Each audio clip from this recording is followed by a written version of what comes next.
This is WarCry. WarCry for our children, where the street meets the sanctuary and purpose meets power. Join me, Elder M, intercessor, street evangelist, prayer warrior, advocator for justice. We stand in the gap in the streets, in the courtyards, in the schoolyards, in the church and on the block. This ain't just prayer. It's intercession. It's advocacy. We deal with real problems. Criminal justice, social justice, gun violence, social media, catfishing, human trafficking, mental illness, education disparities. We deal with it all here on WarCry. Our community has a voice. It's called WarCry. Each week, we link arms with community leaders, educators, pastors, parents calling out injustice. This is WarCry.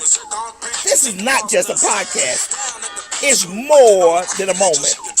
This is a movement. Join us. Let's give a voice to the problem and be the solution.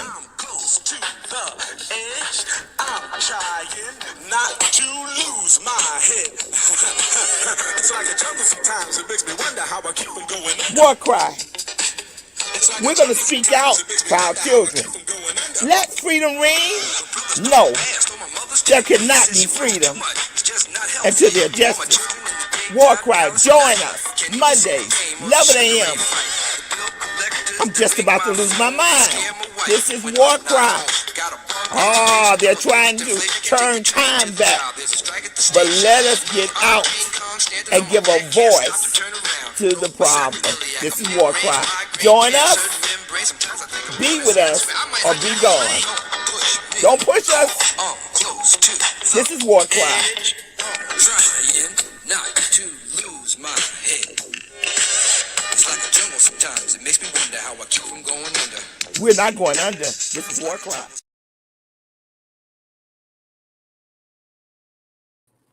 Good evening, everyone. This is WarCry. This is WarCry, and we are so excited to be with you again on this June the 1st day as we move into celebrating June 10th.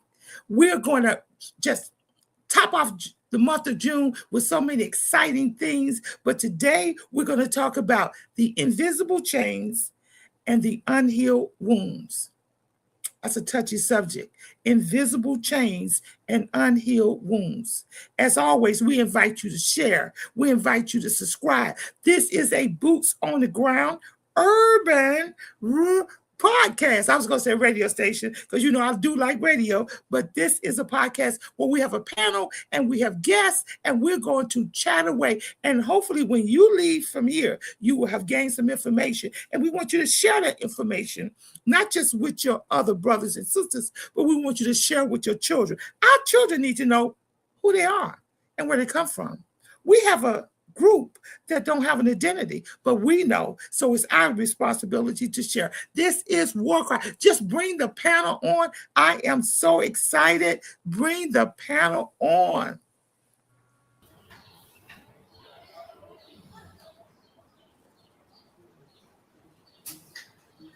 I am so excited about our guests and our panel today. I am so excited about what we're going to discuss, what we're going to talk about, because we got to put this thing in the open. We can't run away from the situation. We see what the administration is doing to our people. We can only fix our problem. This is our problem, and we should have fixed it a long time ago. But now we're going to fix our problem because we're going to talk about some real conversations. So we're going to go to the first video because we want to open up our discussion. Let's go to the first video. And so the way we deal with that is you replace it with the truth and you replace it with courage. And that's what we have to do as we journey through our own healing. So now I begin the discussion of post-traumatic slave syndrome. Well, let's first understand what trauma is. Now, I know you all heard about trauma, and particularly you heard about post-traumatic stress disorder after 9/11. Now, I'm going to submit to you that we knew what trauma was before 9/11. And what people will say, because, you know, I even have people on the radio show, because they say, yeah, but y'all free now. Well, why are you tripping? Get over it. You know what I'm saying? It's done. You're free. That's what people will tell you, right? And it's interesting, our response, because to me that's an easy response. They say, you know, listen, Joy, I wasn't a slave owner. I didn't do it. I wasn't there. I'm tired of hearing about this. You know, I'm tired of feeling guilty about it. And what I say to those folks is, you know what? I wasn't there either. I'm not a slave, as far as I know. None of my cousins, friends, and associates are slaves. However, we have to understand that approximately 300 years of protracted slavery guaranteed that the progeny of the South, the white progeny, would have wealth and prosperity and privilege.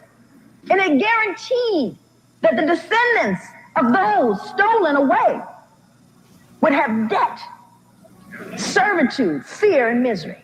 So it doesn't matter if either of us were there. That is what it produced today. Be clear. Cartoon videos educate.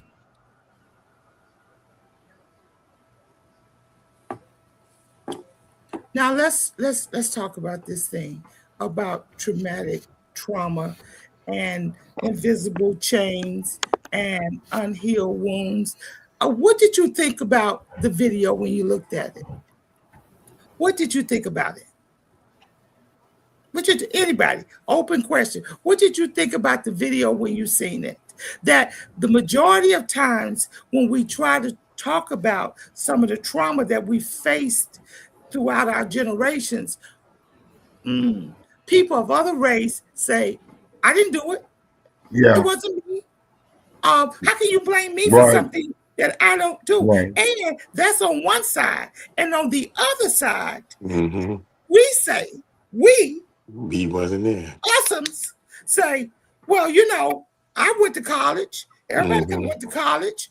I don't live in that neighborhood no more. That's for them. That's not for us. You know, the haves versus the have-nots. So we're opening up this conversation because we need to know the real answers. Now, I see we do have our guest panelists on, and I just love her. I love her. I love her. But what did you think? Is it really a problem? Can we walk away from it and say, listen, that's then, that's not now. Okay, let's go. Let's open it up, and then we'll go to our guests. Go ahead, Hodge. Just open your mic. Let's go. I think tell us a little bit about your background, because everybody don't know you like I do. A little bit about your background and answer the question. Who is that to? To anybody? Yes. Okay. Excuse me. My name is Hodge Worley. I represent the Circular Brothers, and I am co-director of Project Harmony Incorporated. Listen, there is no way, as far as I'm concerned, that you can avoid this conversation in terms of what we're facing now, which is creeping fascism. We can't escape. We can't escape. They're trying to suppress our knowledge. They're trying to suppress everything about us. I mean, it's obvious. You can see it as plain as day.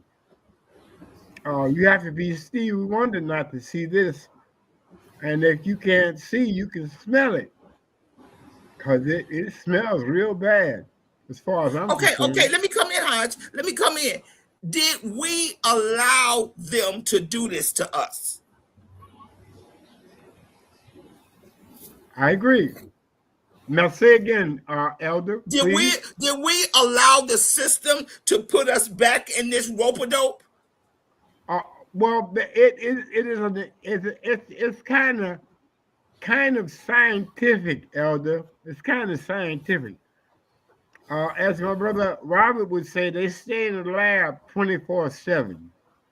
So they've been working. We have not necessarily been allowed. Well, okay, we have not necessarily been allowing them to do this to us, but we are kind of complacent in a way. I mean, this took quite some time for them to formulate this system from bondage to civil rights, black power, etc. They've been watching us.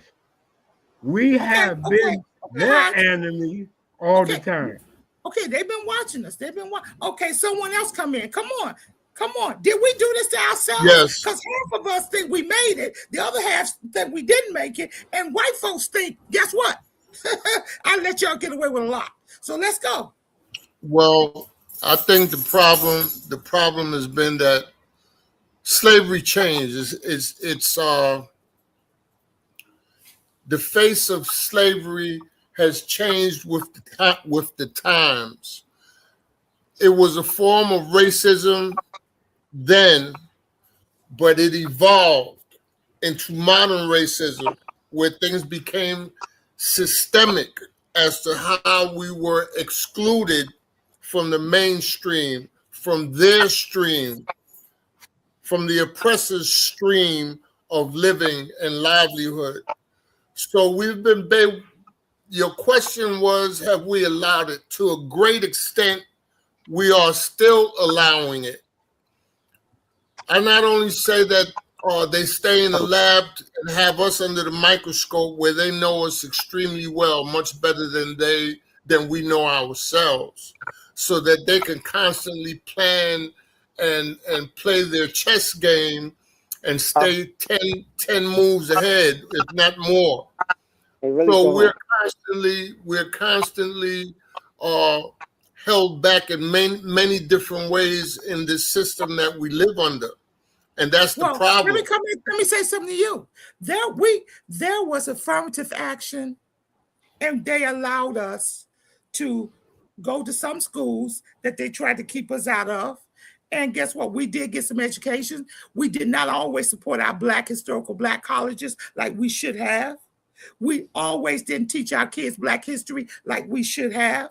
We didn't always sit down with our families and teach them the history like a lot of our other brothers and sisters in another religion do, so that the oral translation would stay within. We didn't always do that. So that's why I say some of this is our fault. We got more black on black crime against our own self. We got colorization within our own self.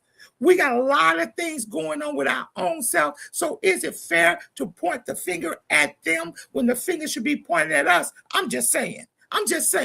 Okay, who's going to jump in next? Well, come on. Okay, go ahead. Just introduce yourself. Tell me what organization, so everybody know. Yeah.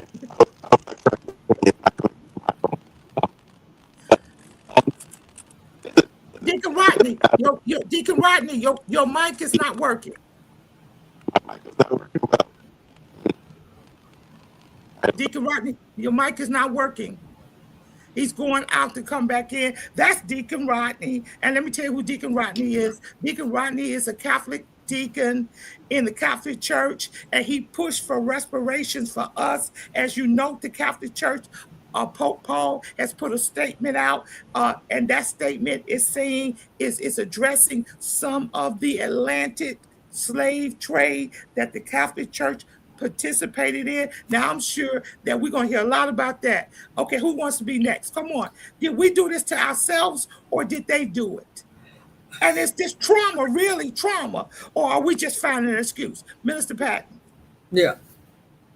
No, we did not. This is not all of our fault. Let's look back at the period of Reconstruction. After the period of Reconstruction, and you had the 14th Amendment, there were 200 bills put before the Senate about anti-lynching. 200 bills, and they were all shot down.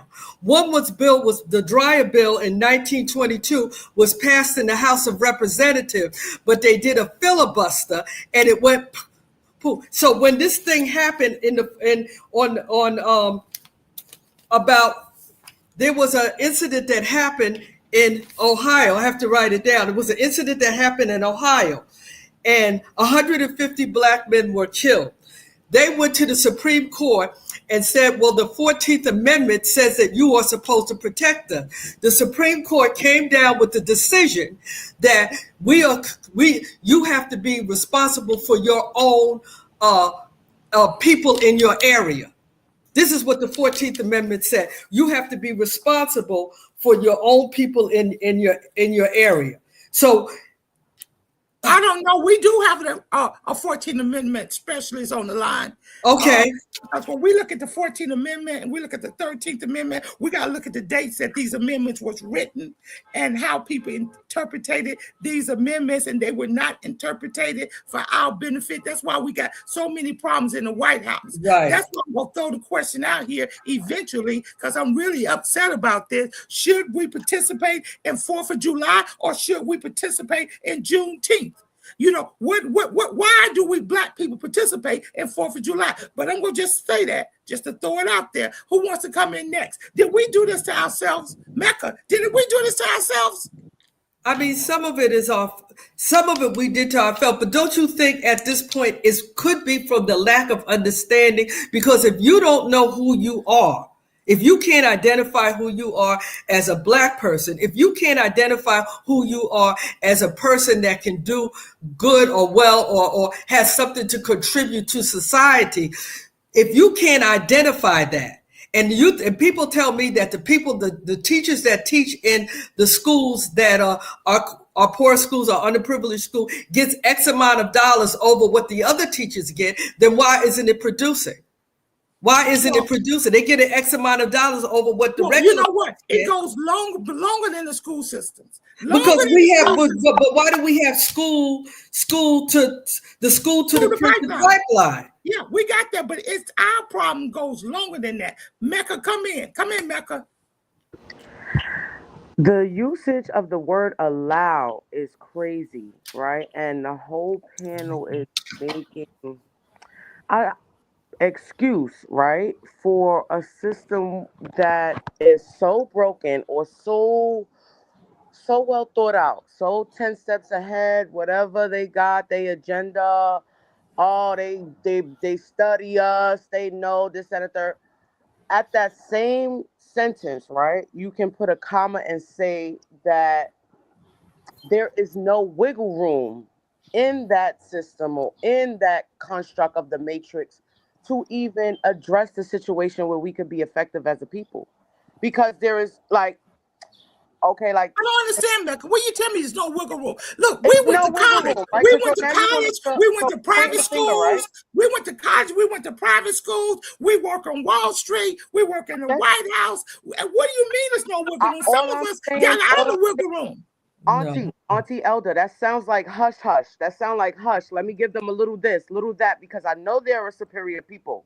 I know they're of superiority. You understand what I'm saying? So if I don't keep them in a level of oppression, it's going to mess up what I have going on as white power or whatever the case may be. A level of oppression. Did you hear that, Mr. Trevor? So you're telling me that I'm under a level of oppression? Absolutely. Even with you're not. No, you're not. Even Barack Obama.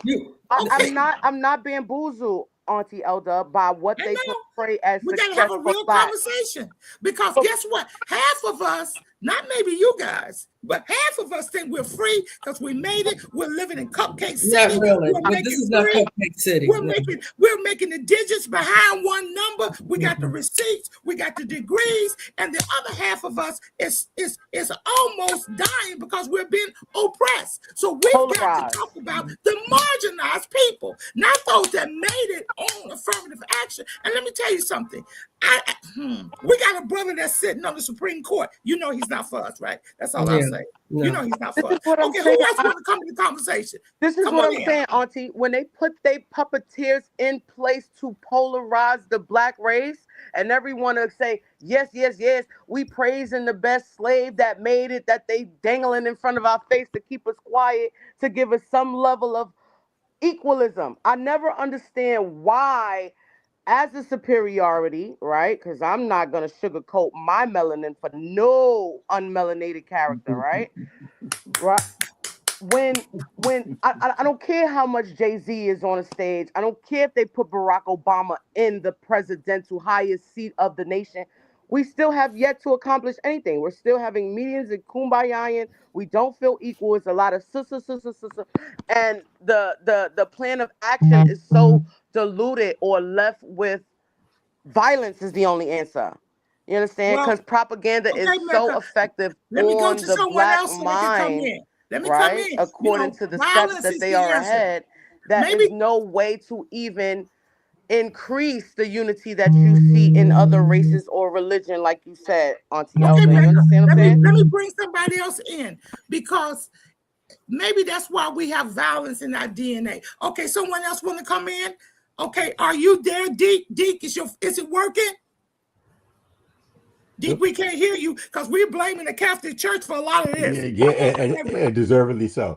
We blame hold it, everybody who blame the Catholic Church, raise your hand. We're blaming you. That's right, Deke. Sorry about that. Now, Okay, now, come on now, in, Deke. so sorry for I had to turn my phone off. Yeah, um, yeah. To answer the first question is it our fault? Did we do this to ourselves? Are we doing it? Both and none. This is a setup. It's a battle. And it's a battle from the beginning. Okay, so yeah, we're complicit in Okay, how. Deke, introduce yourself. Introduce yourself. Oh, I'm Deacon Rodney Beckford. I'm a Catholic clergyman. The right kind of clergy for the Catholic Church that's married with children. Okay. Wait, hold it. I didn't even know Okay. the Catholic Church. Look, I didn't even know the Catholic Church had black. Yeah, man, a lot of folks didn't know that the deacons were around. Go to the Bible. The deacons were around before they were priests.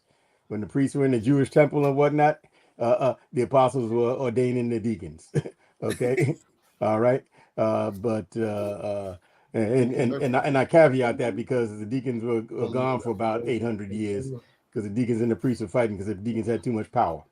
That was before the Reformations. Okay, so but they brought them back in 1964 because he was running out of priests. Yeah. Yeah, and you still run out of because God didn't ordain this Yeah. for men not Well, to Deke, let me ask you a do what they question. got to Is it do. any black? How many black priests is it? Is it any black popes? Well, you got one now, and there's been three others in the past from Africa. Okay. In the 300s, some of the one of the greatest popes was a black pope from Africa. Of course, the Europeans don't tell you that. Okay, Okay. this President Pope, who is not denying that he got black blood in him, No. is the fourth. Is the fourth of with African blood or from the continent of Africa in them. Okay, Okay, Deke. he's further Go back removed to than the the others. The question. others are Let's go back to the question. directly from Africa. Let me ask the question. Do you think we Oh, did it to I can't hear ourselves? you. Is it me? Do you think we did it to ourselves? Oh Lord, Okay. All right. can you We've hear had me? yes. I can hear you, but you can't hear us. Okay, I'm going to bring our guest on. Bring our guest on. Oh man. Oh my God, I am so proud of this young lady. When I met her for the first time, I fell in love with her. When it talks about the history of our people, the 13th Amendment, the 14th Amendment, the Emancipation. I can't hear. Sorry, the Catholic Church Yeah. losing I hearing. But I I want to bring her on. Tell us a little bit about your background. And I want you to jump in to the conversation and tell us a little bit about the trans-African slave trade. Let's go. Okay, thank you. Thank you for having me. This is amazing. I love hearing this conversation. My name is Almitra. I'm from Queens, New York. See what it says on the screen. It says I'm a futurist because I'm a person that loves and studies history because I want to know where we're going. And when I watched the clip of Dr. Joy DeGruy talking about post-traumatic slave syndrome, and having this conversation with a non-melanated person about this reality of like, well, we weren't there, right, at the time that it happened. The first thing I thought of is, this thing that we keep talking about, which is slavery, and then Jim Crow, and then what happened during the civil rights era was all the construction of whiteness in this country, of so-called whiteness in this country. And I learned this concept as an adult, right? This wasn't something I learned as a child, but this is one of those things I think that needs to be taught to children, that this race thing that we live in is just a construct, right? And Mecca said the Matrix, right? And so I really want to get back to what she's talking about, right? This just a construct, right? Racism is a real thing. People can't get loans. People are out here having beef with each other. The system is crazy and putting so-called Black people at the bottom of the totem pole. So racism is a real thing. And race is a construct that was used for capital, to create capitalism. The whole transatlantic slave trade, or triangular trade, which is what my professor, Dr. Arthur Lewin, taught me. It's about money. Okay, it's about exchanging labor and people in the form of labor, free labor, for goods. And all of that entire system is what was used and leveraged to construct whiteness. And whiteness was constructed as a way for so-called white people, melanin recessive people, to survive. Dr. Welsing taught us that. So we are up against people that are absolutely going to do everything that they can to survive out here. And how do they survive? They survive by oppressing the hell out of melanin dominant people. That is how they survive. How do they survive? They survive by doing everything in their power to center them. And so for me, what we have to teach our children is to center us, our story, how it is that we came to be here, how it is that we are here, and everything that happened in between, because everything is still happening.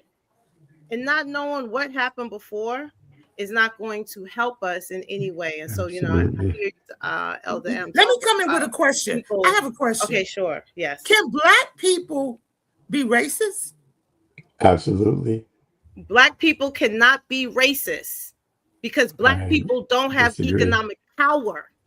Race plus power is how you get to be racist. So the only people that's out here that can be racist are the people that can stop people from getting jobs, stop people from advancing, stop people from getting into school. So Black people that's out here being prejudiced and discriminatory and evil as hell, you not racist. You ain't got no power. Like that's no. Well, okay, now we have someone who want to say something. Yeah. Do you agree with that statement, panel? Now I agree with her because we don't own enough wealth to be racist. We don't have enough power to be racist. But because I do have a panel, I want the panel to come in. Do you think Black people can be racist? Come on, anyone who agrees that Black people can be racist. I need to agree nor disagree. Okay, hold it. Is it all right for the lowest? I'm gonna have Deke speak, and then Mecca, you can speak, and then we'll fall down the line. Deke, 1 minute. I agree, and because if I look at it philosophically in the way it is, you're darn right. You're absolutely right.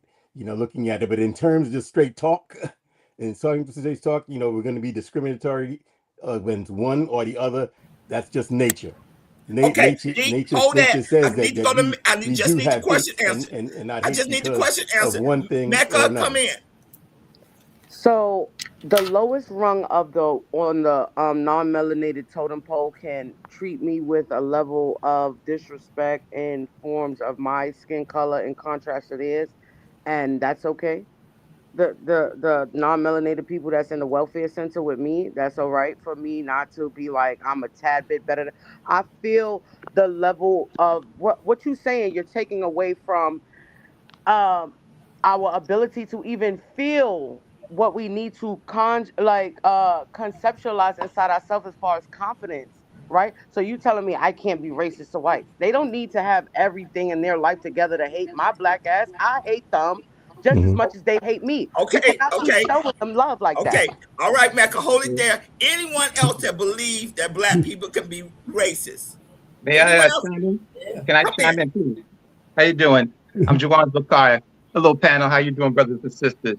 The term racism, when you say ism, you're talking about a vantage point of having over somebody. You're basing it on race. That's where you get the race part. You have to ask yourself, in what way can black people affect the lives of white people as they affect us? Can we deny them jobs? Can we control the school system and what they're taught and stuff like that? Can we teach them to hate themselves? Do we have that power to do that? No. Racism is something that is endemic of Europeans and Arabs. You want to pretend that it's not? It's true. Because you tell me in what way. I asked a white person this one time. I said, tell me in what way you feel threatened by black people to the point where you can't, it stops you from being who you are. And he told me, he gave me an example of getting into schools. He called that, I said, we don't control the school systems. You control the school systems. So how can we be racist in that form? So to answer your question, there's no way people of African descent could be racist because we do not have that. We do not control the economic system or anything like that. Okay, anyone else want to come in before I turn you back over to Almitra? Come on. Can black people be racist? Hello. Well, I think that the concept that she presented was an interesting concept. We can't be racist until, how can we be racist? Because we don't hold the means of wealth. We don't hold the means of generational wealth. We don't hold the means of all of this. We don't hold the means. So how can I be racist against my own people or racist against white people? Because we do not hold anything. They hold all the cards. Well, they hold the cards since the development of the colonial system to the United States to up until now to 226. They hold the cards. So what are we supposed to do when we're in that situation? Mr. Trevor, yes. Haven't you felt pressure from our own people that they themselves made us feel like they didn't want to be bothered? But is that racism? Or is that a thing of a personality because I don't like you because of ABC? Is that defined as racism? Okay, somebody else come in. Somebody else. Anybody want to come in? Because we're going to turn it back to Almitra. May I say something? This is the first time that I've even looked at racism in reference to like the power structure, whether you have the control on the people or the masses. I've been used to putting or having the definition of prejudice, of using the word prejudice.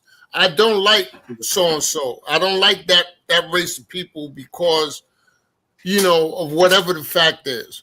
But as far as white folks in general, or those I've come to now know and define it as those in control, I'm very prejudiced about. Because they have held us down.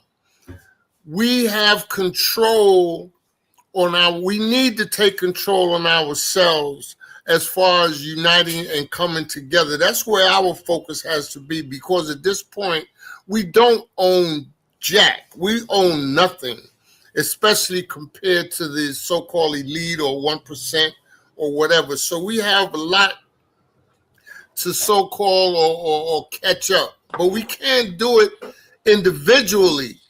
As you said, Elder, we've been allowed at some point to go to prestigious schools. or what do you call it, the prep schools and all of that. So there was a number of us that so-called made it, right? In those years, coming from the 70s to now. So it kind of dumbed us down in a way, or caused us to be inactive. It took away the feeling of revolution. It gave us the feeling that we did move ahead to whatever degree, and we good. We are not good. We are not good. And we need to understand that. And we need to start focusing on teaching our kids. I have an organization called Families United for Solutions. I'm also a member of a new group that we established called Men of Purpose. That's what we need to do. We need to understand our purpose to empower our people. That's the mission. That's the goal. Empower our people. Not just this little. Lost audio again. But Hart, I perfectly agree with you. I'm with you, my brother. You know I'm with you. I've been with you. But guess what? We all need to come together and be with each other. See, the whole thing is that you're here, somebody else is here, somebody else is here, somebody else is here, somebody else is over here, and we don't all come together. I remember when I was going to buy a brownstone, I had them some money, but guess what? It was some people in that area, and you know who they are. They had the money. And so they all came together and bid it on everything there. And that must be our mindset, that we must unify in order to get power, economical power. We must unify. It can't be about this person and this person. So all of us need to work together. I want Almitra to come back on. Almitra, come back on. They say that we've lost over the Atlantic slave trade. It was over 20 million people that died. That's a conservative number. And that's okay. Come on, D. That's a conservative number. Now we always look at it that, they came over here. They came to the United States, or they came where, America Vespucius. That's why America, he established, but it was way before him, way before Christopher Columbus. Guess what? Our native brothers was here, but we won't get into that. But they took us many places. Brazil is 80% this color. Almitra, come in. Tell us the different places that the slave boats took us to, and that we lost our identity of community, family, and language. Almitra. So, thank you. Thank you. Hey, and I do want to hear from you, brother. So I'll just say a few things, okay? So being trafficked, right? Because this was human trafficking from the west coast of Africa.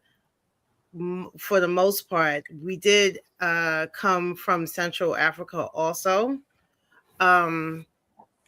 Came across, and the first boat in the story landed somewhere in the Caribbean, right? And so it's no surprise that there is a tremendous amount of melanin dominant people in the Caribbean, in South America, and of course in North America. But you said something about our Native American brothers. Let's not get it twisted. That's right. It is us. It's us. It's us. It's us. It's us. It's us. It's no different type of people. We were already here. Okay. And the movement of people on the planet is how capitalism got created on this planet. It wasn't just us that was moved around. Every person of color got moved around on this planet by melanin recessive people, right? In the interest of trade, in the interest of taking people's land and taking people themselves, kidnapping people. So human trafficking and enslaving people is how capitalism got created on this planet. And North America is the epicenter. So that's what I want to say about. Okay, I want let the D come in. D, come in. Tell me about the participation of the Catholic Church and taking my brothers and sisters and throwing them in Brazil and throwing them over here in the West. Tell me about it. And what was our value? Tobacco, cotton, rice, sugar. Am I leaving? All of the above, the whole thing. That was all of it. Okay, all exploitation is exploitation in every facet of it. It was all about all of those things in power. Okay, the Europeans came in; they were taught by us in the first place.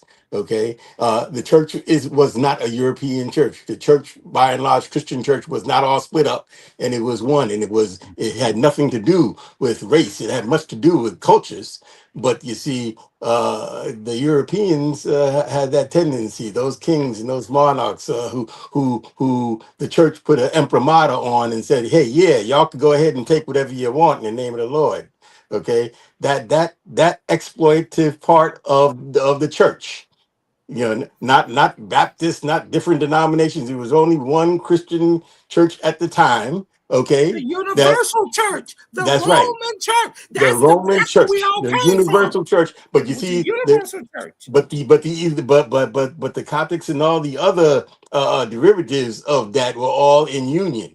Okay, and they were not European. Okay, the thing is, we've allowed the Europeans to take everything and take their evils and everything else and impose that in a race like they usually do. They have a tendency of doing that. History bears it out, and whitewash what was original. But if Now, you go, do me a favor, D. Tell me the different places. Like I think we landed in the Carolinas, and that was because of the cotton. We went to Portuguese because of tobacco. Give us a trail on where they really took us to. that we had taught them, okay, every advantage in mineral, in spice, in food, in culture, in science that they saw from us and we shared with them. They took those things and they expanded that, and they were greedy and evil. And those who are in power, and you go back to power, okay, power corrupts. And we've allowed it in a way, okay, because at the time we were not the powerless.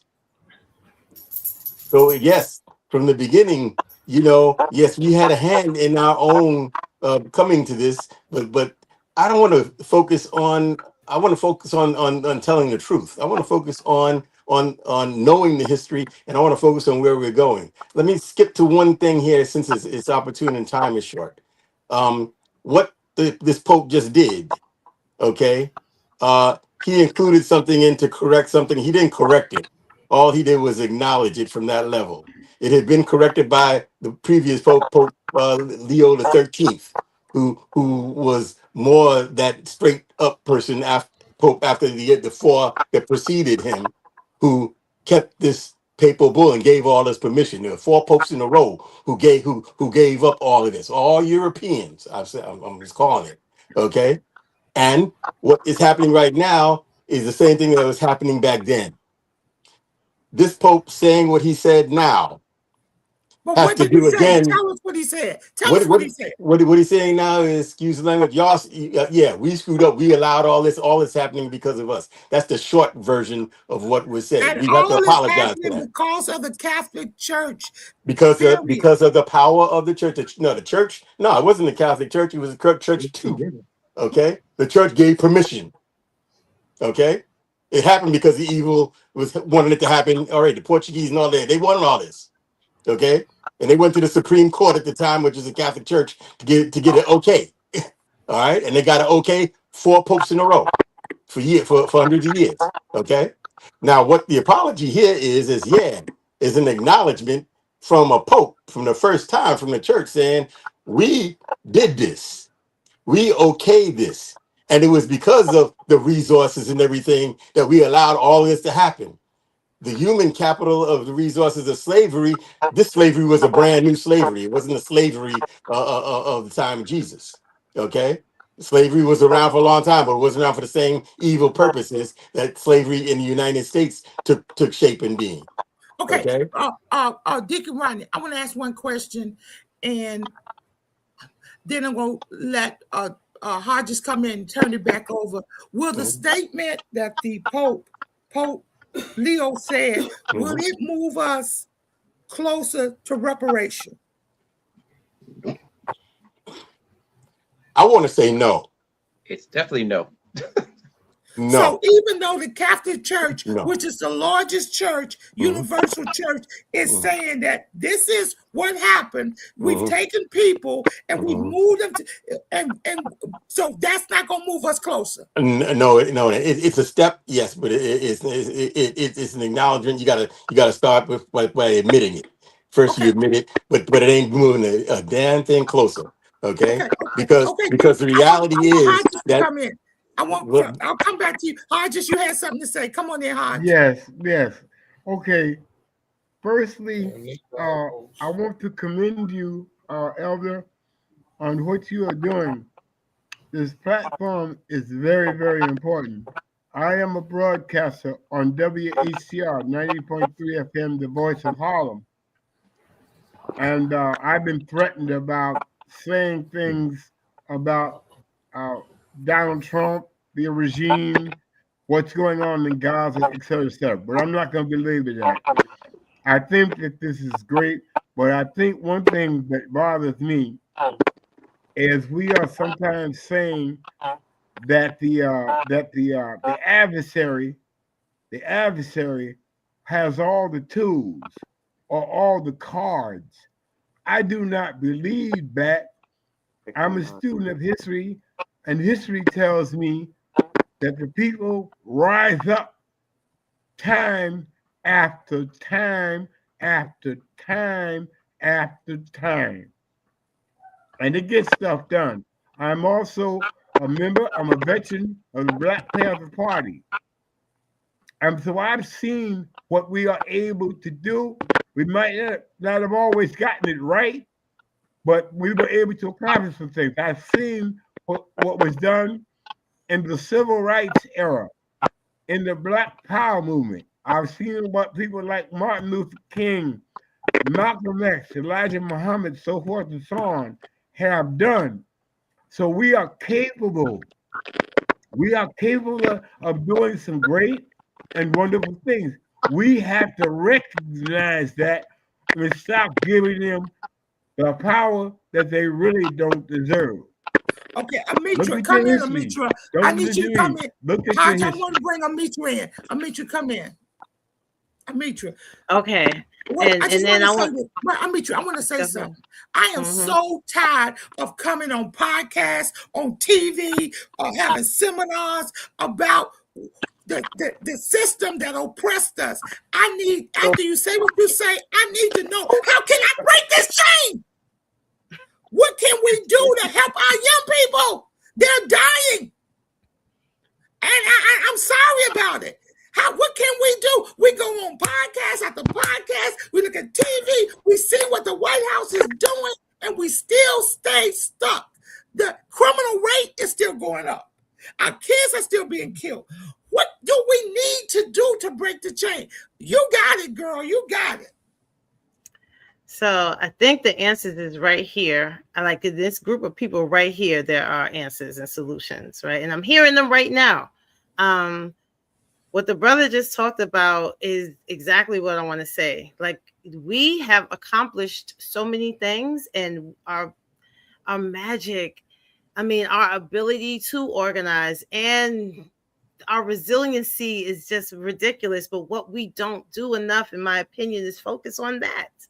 Right. And so for me, the solution is to center ourselves, and not what the so-called deficits is. And when I mean that, this is what I mean. Turn off the TV. Actually ignore, right? Because the amount of attention that we are giving the so-called oppressor is not helping us. It is attention and time that we are not paying to our children and to ourselves for our healing. And this time right here, let me just say this. I'm going to say this because I'm repeating it, because I think it was John Lewis. Somebody told me at some point, Yo, we won already. Everything that we're seeing right now is in reaction and response to that, to the fact that we have already overcame. We've already won. What we're witnessing, okay, I talked about the construction of whiteness, and so I want to tie that to what I'm about to say right now. What we're witnessing right now is the destabilization of so-called white people in this country. Okay, the women are not having babies. Please get what I'm saying. They are scared to death of extinction.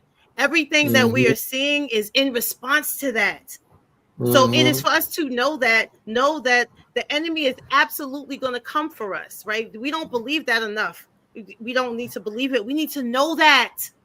Know that to be the truth, so that we can teach the children that. Know that we already won. So okay, I gotta hold that. Anyone that agree with Almitra? Anybody agree with her that we won? Anybody? I definitely agree. I definitely agree that. Go ahead, brother. Go ahead. I'm sorry. What's the definition of one? What's one? I understand what you're saying, but we need to be able to define what it is. What it is to win. What is the end game? Can we define that? What's that definition? So let me say what I mean. This is what I mean. We have more of us graduating from college, right? I'm not really into saying that is a special thing.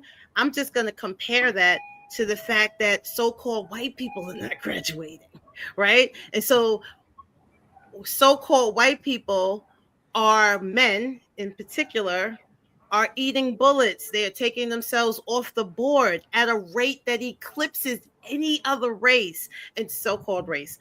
I just want us to get clear. So that's what I mean. I mean, melanin recessive numbers are trending in the wrong directions, and melanin dominant numbers are trending in the right directions. That's what I'm talking about. Data is just real plain. This is the data that doesn't get discussed. Okay. Anyone else? So we need to just focus on us. Okay. That's the biggest point. That's the biggest point that I do agree with you, Almitra, is we do have to focus on us. That's what we need to do. We have to come together. We have to focus on how we can build. How do we build together or rebuild? How do we do the good, positive things we've done in our history, our ancient history, where we were the leaders of civilizations and made civilizations? The Moors, the Spain and Europe, we were the kings and queens over there. We established all that. I can't really understand where the turn of events shifted. But that doesn't matter. Let me come in. How can we get that energy generated with our young people? See, we know, but how are we going to get it? We have to start teaching them, Elder. We have to start teaching our own. Malcolm X was a very profound leader. Yes, sir. And he said it. The enemy, those that are in power, are not going to show us the way. That's been their whole thing about being on the throne. They've taken us away from ourselves, our capabilities, our knowing ourselves, everything. It's a psychological game. They created and made a spell. We are spellbound, and we have to break that spell. Okay. The first thing is Deacon Beth said, we have to be aware. We have to be aware. I got to bring Deacon on. I want to hear the thing we won. Because guess what? No. Some people think we lost the battle. I don't think we've won or lost, but I think you mentioned thing is a battle. What we're going through is a backlash, because the realities, as the sister said, the realities is that self-preservation in terms of those whose numbers are going down, whose influence is going down, where righteousness has moved in some places, and we've won some battles, and we were on trajectory to continue that, and things have been put in place to, that battle's over. Now there's another war going on. And the war going on now is we've got we haven't won. We've won advances, and we've been able to educate ourselves because they went out of their way to make sure we weren't educated enough to figure it out. And once we had that, it's hard to take that back unless they go to battle to keep us stupid. And one way is to make sure our kids don't know.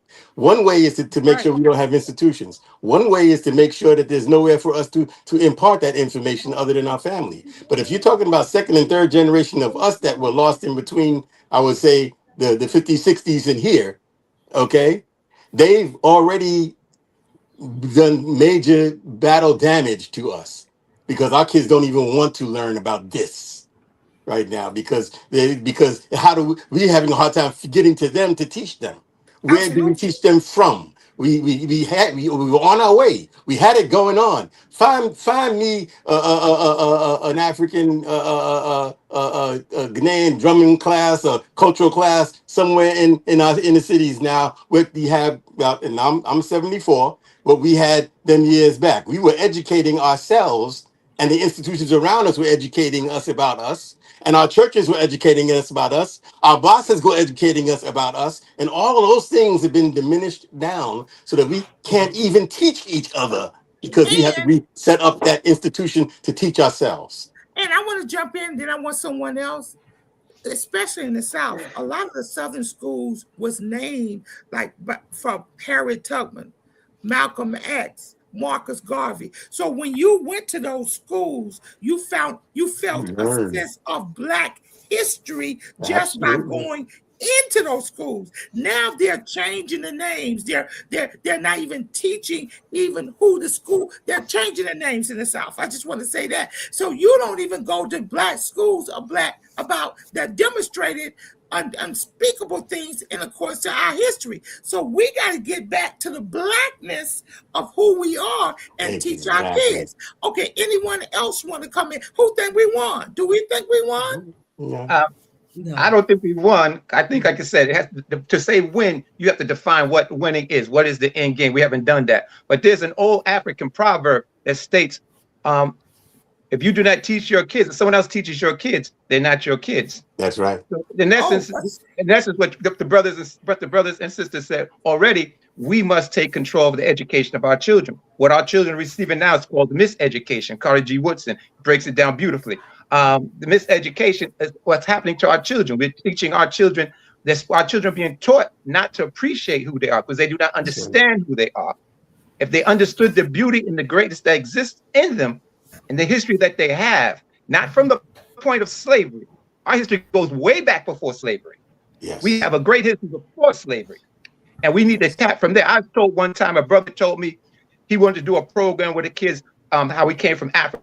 Slavery like that. I said, why don't you go back? I said, our history did not begin at slavery. He said, it's too far back for them. I said, brother, you're willing to teach them from the Bible. The Bible goes all the way back from a certain time. You can teach from the Bible. You can teach them from Kemet, about Kemet.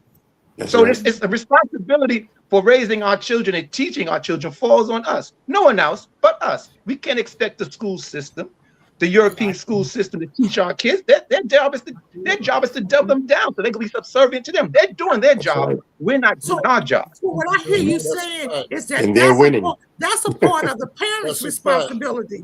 That's a part of the parents' responsibility. Parents and community. And because we can't rely on the school systems to do it, we can't even rely on the church to do it. Even though I do think it's the church responsibility. It is the church responsibility. For righteousness. Let me tell you, the church has more real estate than any other business around, and they stay closed. If we bring our children in and begin to teach them, also the school systems, though everything don't work on the weekend in the school systems, we can use some of the schools and begin to come together and teach our kids who they are, because it's a lot of narratives that's been given to our kids that's not true. Like they think slavery is ugly. They think slavery is, we don't want to talk about that. We don't want to discuss that. That was then, that's now. And our history, as you know what they're doing in Florida and a lot of other states, is being taken out of the classroom and out of the libraries. So they can't even read about it anymore. So we do have a problem. Almitra, come back on. I think one solution you came with, Almitra, was that we have won. Now, I agree with you. Maybe we haven't a lot. We've not have won everything, but we have made some leadways and accomplishments, and we need to make more. But we're not unified. Mecca, have you been listening in? I want to give you an opportunity before I bring, because I know you're gonna fire it up. You and Mr. Trevor gonna fire it up. Come on, Mecca. Really quickly, the message is so outdated. We can't hear you. We can't hear you. I'll be right. Oh, I was having We're that gonna problem get her too. back. We're gonna get Mecca back as soon as Mecca Do you comes want back. to get in the conversation? Yeah, I wanna jump in here, right? And so, a mistake committed to we won, because everyone's gonna get this at some point. We won every resource that we need. We have so many books. Claude Anderson, Jawanza Kunjufu, like we have so many books available. Teaching our children is easy. This is so easy. This is so easy, right? It's just the intentionality has to be there. Okay, Mecca's back. I want to hear what you got to say. Come on in, Mecca. Mecca, come in. All I'm saying is the message is outdated. The message has been outdated, right, for so long that the youth are so frustrated that they're killing themselves trying to figure out why they're so frustrated, right? And it's the disconnect between the church, the schools, and the message, because there's so much new forms of battling that level. I think slavery is used as a form of like a scarce tactic to say, oh well, they did this, so let's use that as motivation for progression. And it's not even that, right? It should not be that more so, right? So the message needs to change. That's all. I wish I had the more words to like elaborate on that, but the message is what's outdated. There's not even textbooks in the schools. My kid go to school every day. I had a English history go. I had big textbooks. They don't have that, right? I asked my son, what was the triangular slave trade? He said triangular slave trade. So they don't know. You understand? And so for you to put that on me when the construct has it to where I'm not even in the home, they're snatching the man out the home, right? It gets a little bit harder to keep transcribing the message to the youth. Right. Along with the propaganda that is so heavily publicized, not even on TV, but just to keep it to where there is no unity amongst whatever melanated race or wherever we trying to get, that is just keeping us more focused on separation than how do we get together, right? Because the propaganda is so effective by the oppressor that it's like, and the focus on the past so much is what's frustrating to the future, is what I'm saying. So if we're going to be to our younger generation, Elder, who don't need. Can I say something, please? I got to bring Minister Patton in because she hasn't said Okay, anything. all right. I'd like to say something after her. She's a no justice, no peace type of person. Go ahead, no justice, no peace. No peace. You know, the issue is that, you know, I've been an educator and an administrator for quite some while. I've seen our children be successful. I've seen them fail. I'm more concerned about our children that are failing. Why is it? I just remembered, why don't we take this to the street? We have all of these wonderful organizations here. Why can't we get together once a month, close the whole street down, have the kids in the street, get the books, have a reading section, have a poetry section, have a hip hop section, close the place down, let them come into the community, let them come out in the streets, and let's show them who we are. All these let's come together at Baisley Park. Let's do it. It could be a park, but I would really shut down the streets where people are inconvenienced and they can take their kids out, get out their car and say, what in the world is going on? No, I think we need to take it to a park because I might be able to get a permit at the park, not the street. Go back. Kuta Kente, go back. We're better together. I got to Can I- Okay, Almitra, come in, Almitra. You can see we're radical. We want solutions. We want answers. Almitra, come Okay. on. Yes. Elder, can I give what I think is a possible solution? Yes. We've been talking about education. Education is near and dear to my heart. Brother Jawanza, I think you probably will remember this. Do you come from Brooklyn? I'm from Queens, but I know about Brooklyn. All right. So in Dougal, you know about Uhuru Sasasuni. Do you know of that? Uhuru Sasasuni? I know about the It East. was an I don't know about armory. that. Say again, brother. I said I heard about the East, but I'm not With familiar with East. that one. Okay, all right. The East. And and when I was in the party, we taught the Cubs. We had political education. Yes, sir. When I was in the Black United Front, we taught the Cubs. We had political education. Yes, sir. And it worked. It worked. Why we dropped it, I'm not quite sure. But I have seen some genius talent come out of some of them young brothers and sisters. We got the solution. We just got to do it. Yes, sir. Stop getting in our own way. We got the solution. We got to do. I want to turn back to Alicia, but it's a brother on here that have not spoke. Brother Mark. Come on, Mark. Come on, Mark. I need to hear from you. This is the voice we need to hear from. We are a community. Mark, come on. Can't hear you, Mark. You're muted, Mark. I think you're muted. You're not speaking. Yeah, you're muted. There you go. There you go. Okay. Hear me? Peace and blessings for allowing me to come on. But I come out of, I'm a Garveyite. My grandparents came to this and they were part of the Universal Association. And I've also been part of the Harlem Liberation School. First and foremost, many of our pastors and preachers are not from our liberation theology.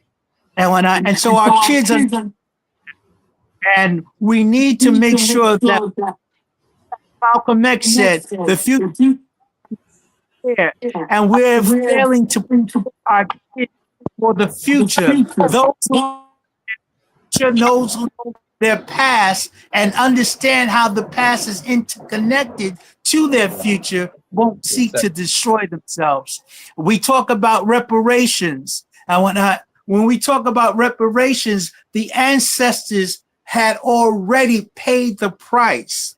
And a lot of people put too much faith into the Democratic Party, but Biden had an opportunity and whatnot. And May 19th of 2024, there was a reparations convention, which was with our brother Shabazz Zulu and also Cornel West. Did the Biden administration send a delegation there? No, they did not, and whatnot. And so they're playing this game with reparations and whatnot. And America has given reparations to every other ethnic group except for us. We have integrated out of power as opposed to integrating into power. We have all these other different ethnic groups who have piggybacked off our civil rights movement. Before you can decision for certain other ethnic groups, they want to know what concessions are you giving. The gays, the Jews, the Latinos have all piggybacked off our civil rights movement. And so as our brother Dr. Claude Anderson said in Powernomics, and we have to ask what the demand is, and we have to move with that demand. We should not put all our faith into one bucket, and we need to make sure that when we run candidates, and when we talk about political power, we have to make sure that those candidates that are running have the mores and the issues of the grassroots community at heart. And until we learn how to do that, and how we use leverage, we're going to continue to get what we've always got. And so we have to ask ourselves, as Claude Anderson had asked, what are you getting for your vote? There you go. And whatnot. And so we have to learn how to use that vote, how to use that leverage, and we have to begin to teach our young people and whatnot. And we have to remember that you, as a parent, as a grandparent, you are your child's first teacher. We cannot depend on the enemy to teach us our culture. And so I'm going to leave it right there. I have to get ready to jump off. And like I said, I'm not feeling well at the moment, but I thank you for allowing me to have an opportunity to come. You almost ignited us to go on the streets. You almost ignited me to go on the streets tonight. You know, no justice, no peace. No peace. Back at you, Almitra. Back at you. Thank you, little brother. Thank you, little brother. Almitra, let's go. Back at you, Almitra. Thank you, everyone. And if you can mute your mics, because it really helps with the audio when people are speaking. It really helps with the audio so that the audio comes through really clearly. So when you're not speaking, if you can mute your mics. We got the solutions. The brother is talking about, we already did it. So the model is already there. We already did education. I homeschool my children. I know a whole bunch of women that have done that. I know women that send their children to school, parents, families that send their children to school, and they still have homework for them to do, homeschool, books and things that for them too, so they can learn their culture. It takes us a level of intentionality, right? When we are clear that we are up against the absolute worst evil that there is to be up against, when we are just clear, we just know that, right? We're not doubting that. We're not making excuses for people. We're not trying to find them. No, we're not trying to find some sort of middle ground or excuse. We're just saying that that's true. And so therefore we have to do this. We have to prepare our children, right? Because they have to be the ones that continue what it is that we are doing and bring in the technology. So when Mecca was saying that the message is outdated, sis, I'm like, yep, because if the children are not saying the message, then the message is outdated because they got the current patois. So if they are not included in the conversation, if we are so scared of them, so scared of the technology, we don't know how to communicate, that's not going to work. We need to bridge whatever those gaps are and make sure that the children in our lives, that we are sharing information with them and we are listening. All right. So the challenge a lot of times is that the trauma of everything has us just going and not always listening. And so when we start really listening, and the distraction, the trauma and the distractions create trauma, first of all, right? And distract you from healing yourself. So it keeps you in a perpetual state of being traumatized. What we can say is we have to get to a place to realize that we've won. And because we have won and made advantages, that now the opposition is coming to push us back.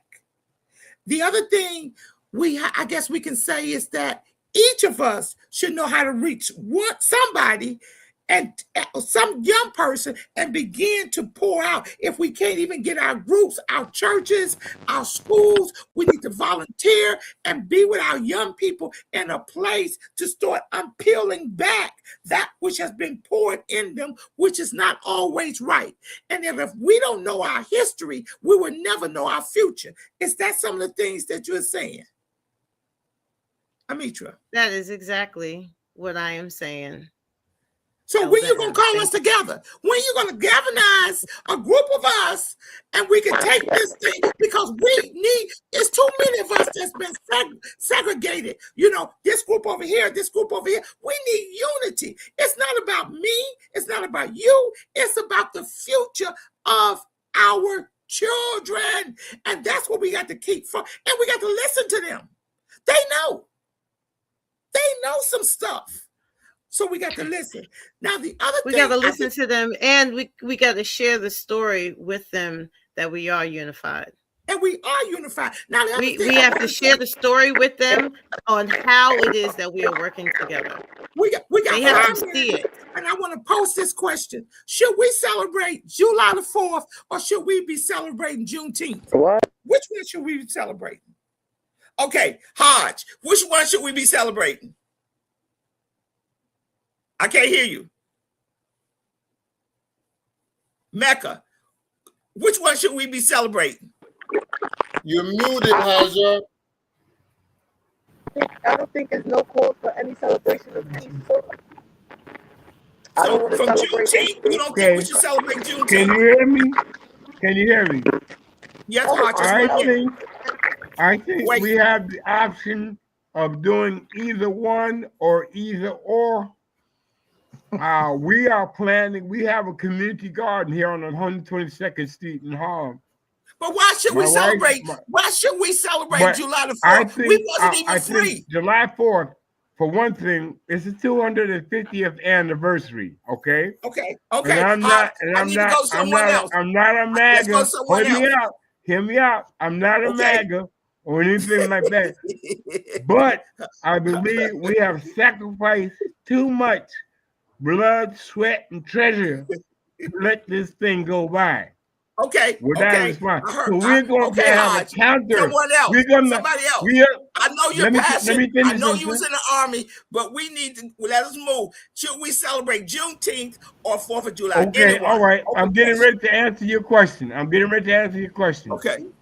I said both. We're going to have a counter. We're going to have. Let me finish. We're going to have a counter celebration in our garden. Time is ticking down.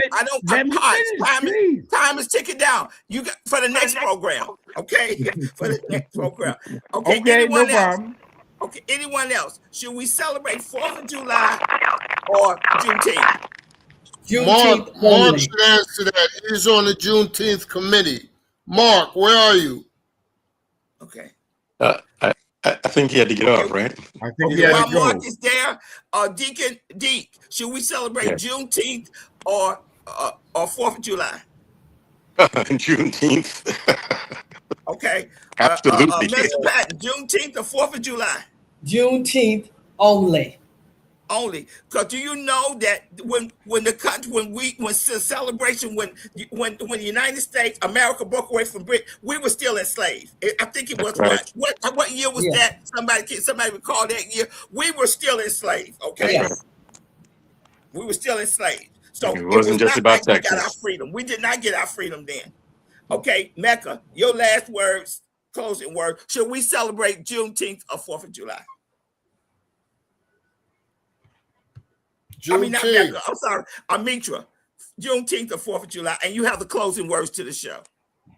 All right. So on Juneteenth, we should celebrate and we should educate. Okay, we should celebrate by educating on Juneteenth and every day until the 4th of July, and we should rename the 4th of July Frederick Douglass Day, and we should play his speech and teach his speech on that day. So you hear me? So it's about 2 weeks. So we start on Juneteenth. I like that. Teach children every day about what was happening in the country from the time of the 4th of July, which is 1776. We can start there, right? Yeah. Why not?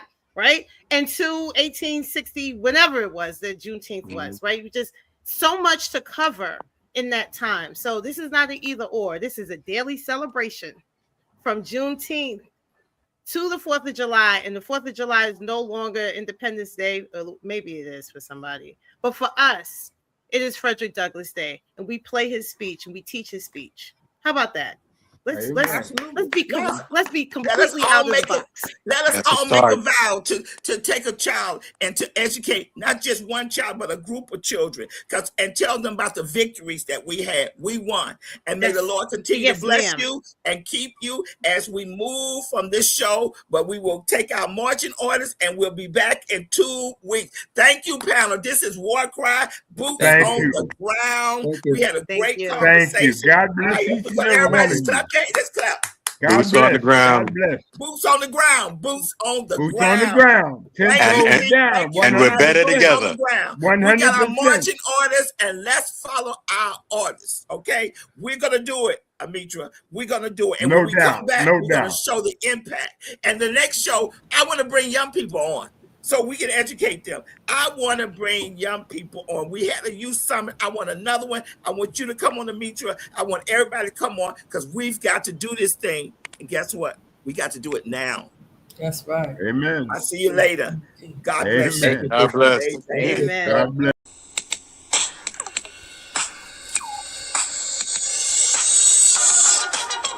This is WarCry. WarCry for our children, where the street meets the sanctuary and purpose meets power.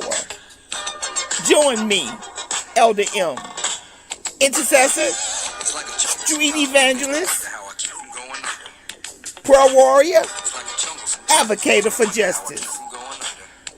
We stand in the gap in the streets, in the courtyards, in the schoolyards, in the church, and on the block.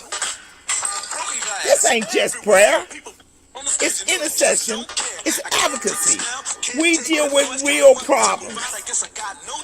Criminal justice, social justice, gun violence, social media, catfishing, human trafficking, mental illness, education disparities. We deal with it all here on WarCry. Our community has a voice.